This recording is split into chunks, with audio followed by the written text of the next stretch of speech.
तो नमस्कार दोस्तों, बढ़ारिया इन्फो में आप सभी का बहुत बहुत स्वागत है। अभी हम आए हैं बढ़ारिया से मात्र 500 मीटर की दूरी पर यमुनागढ़ है। शिव मंदिर है। शिव मंदिर के ठीक अपोजिट साइड में कोटिंग पब्लिक स्कूल है। यहीं पे कोटिंग पब्लिक स्कूल के संचालक रेणु संधि की ओर से कुछ शिक्षा संबंधित जानकारियाँ प्राप्त करेंगे, साथ साथ कुछ सवाल जवाब भी करेंगे जो कि बहुत ही इम्पोर्टेंट रहेगा। ठीक है, तो चलिए सर, आपका बहुत बहुत स्वागत है। आप अपने बारे में हमारे दर्शकों को बताओ। मैं राजेंद्र कुमार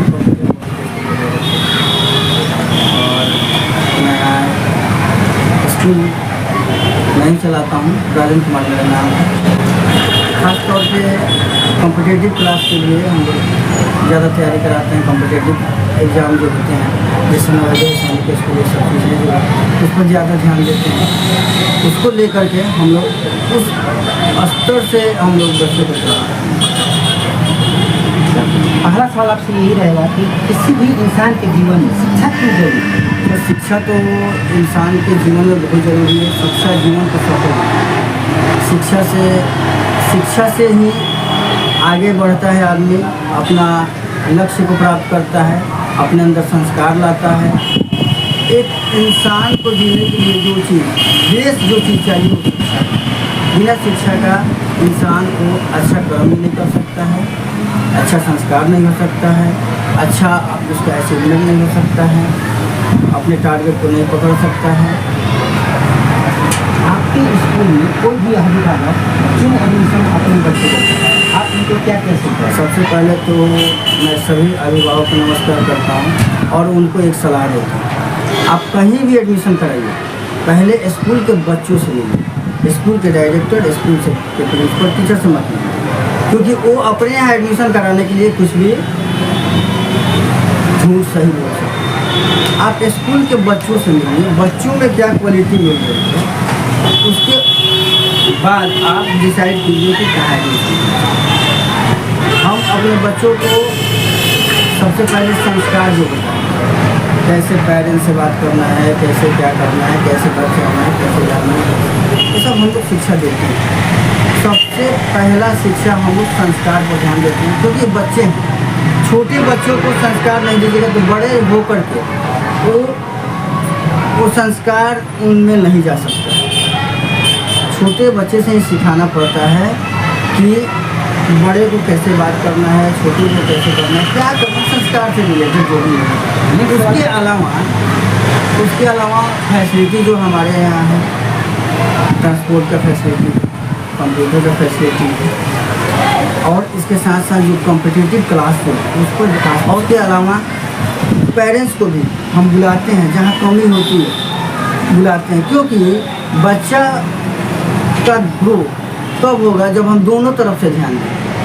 एक पौधा हम लगाते हैं तो अगर शाम सुबह उसका ध्यान नहीं रखेंगे तो 2 दिन में सूख जाएगा। उसी तरह बच्चे हैं, हम उनका ध्यान पढ़ाई से लेकर के उनके कपड़े, खाना पीना जिम्मेदारी बनती है। अगर हम ध्यान नहीं देंगे तो नहीं पढ़ पाएंगे। जैसे पौधा है उसी तरह बच्चा है, पौधे का ध्यान नहीं रखेंगे 2-3 दिन में सूख जाएगा। उसी तरह मेरे तरफ से भी ध्यान बराबर आना चाहिए, पेरेंट्स की तरफ से भी ध्यान बराबर आना चाहिए।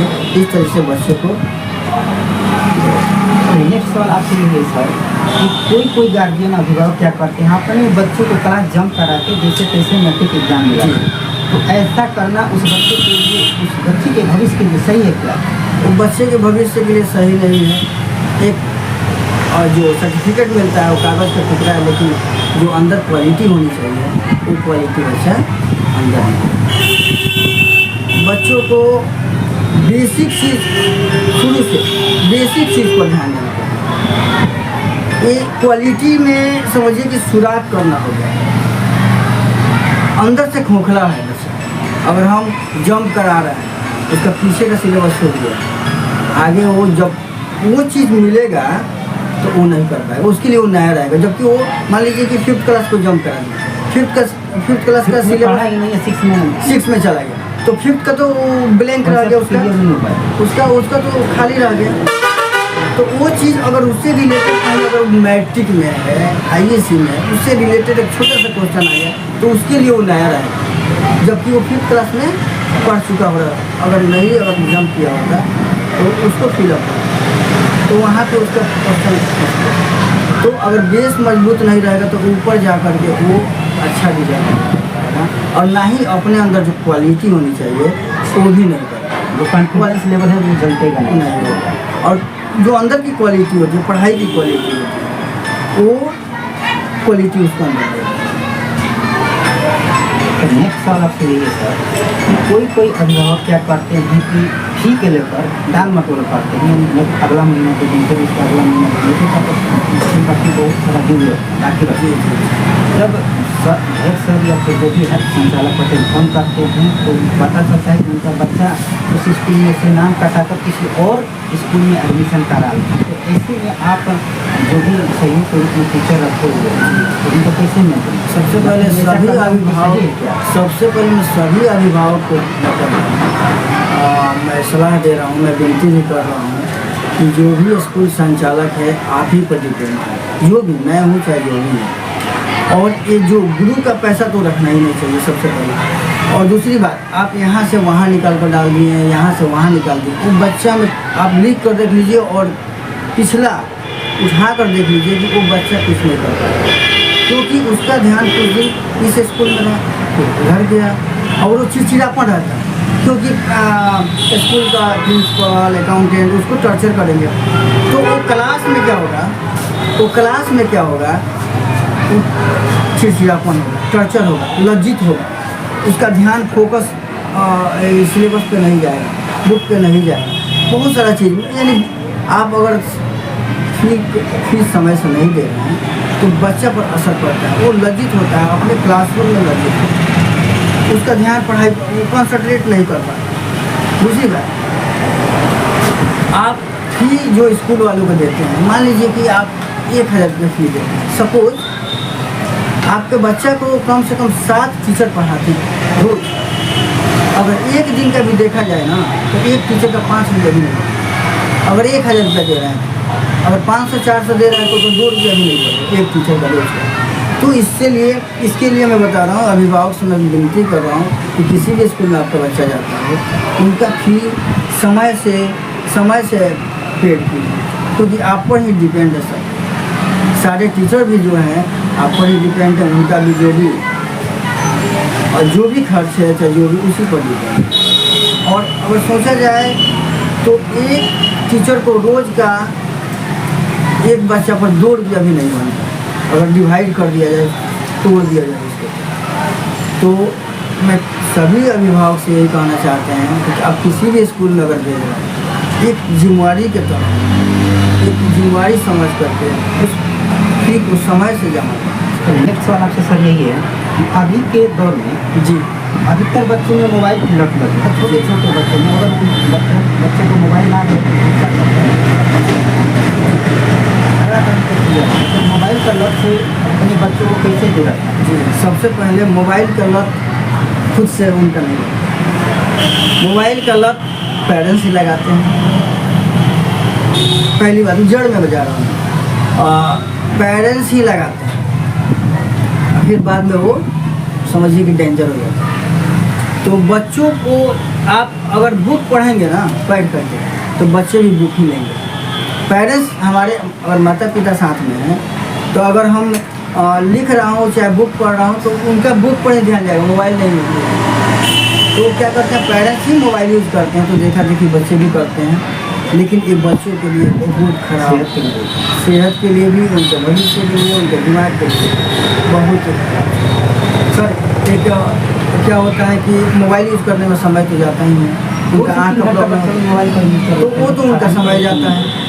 उनका ध्यान अगर मोबाइल हाथ में भी नहीं है ना तो उनका ध्यान रहता है कि मोबाइल थोड़ा चार्ज हो जाता है, तो पढ़ने भी बैठे हैं तो मोबाइल पर हैं। तो इससे अच्छा आँख का प्रॉब्लम होती है ना। 5G है, उसका भी शरीर पे इफेक्ट करता है।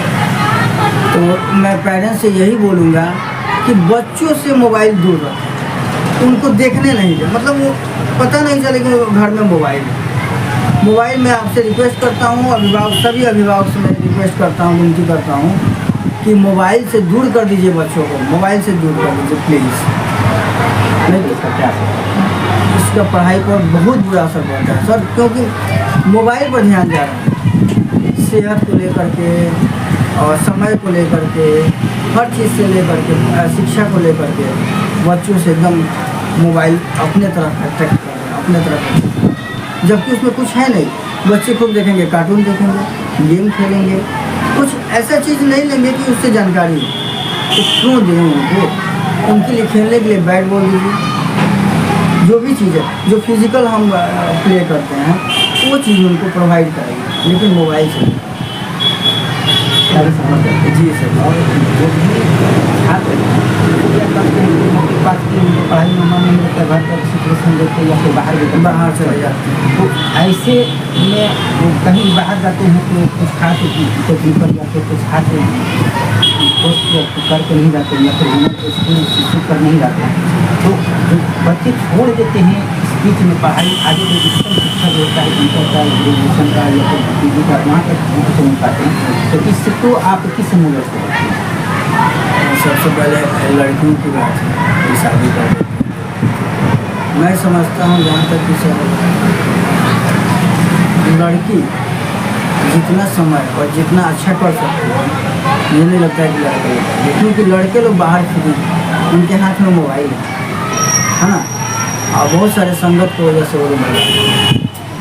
आज लड़कियाँ अच्छा कर रही हैं क्योंकि वो घर में अपना समय दे रही हैं बुक के पीछे, और हर बच्चे में एक खास टैलेंट होता है, गॉड गिफ्टेड होता है कि हर बच्चे में एक खास टैलेंट होता है, चाहे वो क्रिकेटर बने, चाहे वो अच्छा स्टूडेंट बने, कुछ भी बने। यहाँ पे बच्चे संगत की वजह से ज़्यादा अपना पढ़ाई नहीं कर पा रहे।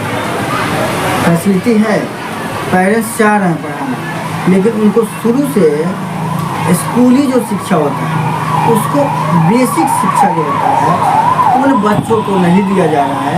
बाद में उसी स्टूडेंट को वो पढ़ाई बोझ लगने लगा, स्मूथली नहीं कर पा रहे हैं क्योंकि उनका बेस खराब है। अचानक हम 9th-10th का 6th क्लास का बच्चे को 9th-10th में डाला, बेस खराब है, उनको पढ़ाई अच्छा से नहीं हो पाए, वो कुछ समझ ही में नहीं आएगा, तो वो बोझ लगने लगेगा। अब वो बोझ लगने लगेगा तो वो दूसरा रास्ता अपनाएगा, उससे भागे। शिक्षा का महत्व तो बताना है, शिक्षा का महत्व उसका अगर एडवांटेज बताएंगे तब उनको पॉजिटिव थिंकिंग आएगी। नहीं तो दुनिया में जो इस एज में जो बच्चे रहते हैं ज़्यादातर नेगेटिव थिंकिंग आती है, नेगेटिव वे में जाते हैं, उनको वो स्मूथ लगता है, अच्छा लगता है, पढ़ाई उनको कॉम्प्लिकेटेड लगता है। इस वजह से मैं बोलूँगा कि थोड़ा बच्चों को मोटिवेट भी कीजिए, अपने साथ रखिए, कुछ समय दीजिए, जो स्कूल से करके आए हैं क्या मिला है उसका जांच कीजिए, बैठिए, कुछ हेल्प कीजिए। कम से कम पेरेंट्स को 1 से 2 घंटा देना चाहिए। सारे पेरेंट्स के पास टाइम रहता है सामने का, ऐसा नहीं है कि कोई नाइट ड्यूटी यहाँ करता है, डे ड्यूटी करता है, ओवर टाइम करता है, सबके पास टाइम है, लेकिन समय लोग नहीं देते हैं बच्चों को। उससे ज़्यादा तो मुझे लगता है ना कि पेड़ पौधों और इधर का ध्यान दे देते हैं बच्चों से ज़्यादा। थोड़ा सा भी ध्यान दें अपने बच्चों को, वही भविष्य है। तो बहुत बहुत धन्यवाद, आपने अपना कीमती समय दिया, इसके लिए बहुत बहुत धन्यवाद।